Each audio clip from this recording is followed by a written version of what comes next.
ঢাকার কাছে খুব সুন্দর একটা শাপলা বিল আছে।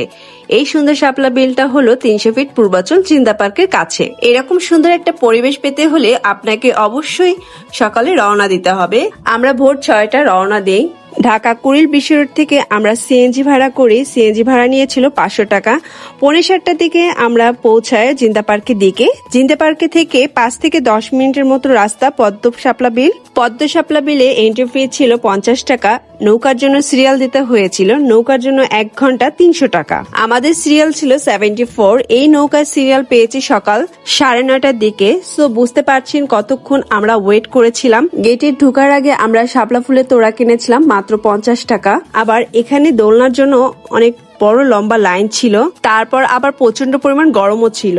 সো সবকিছু মিলে একটু প্যারা ছিল, কিন্তু যখন নৌকা উঠে সুন্দর সুন্দর পিকচার তোলার পর এইগুলো কোনো প্যারাই মনে হচ্ছিল না। তো সব মিলিয়ে আমাদের পদ্ম শাপলা ভালো দিন কাটিয়েছি। আপনারা যারা ভিজিট করেননি তারা এখনই জলদি জলদি ভিজিট করুন, কারণ এটির সিজন আগস্ট, সেপ্টেম্বর, অক্টোবর।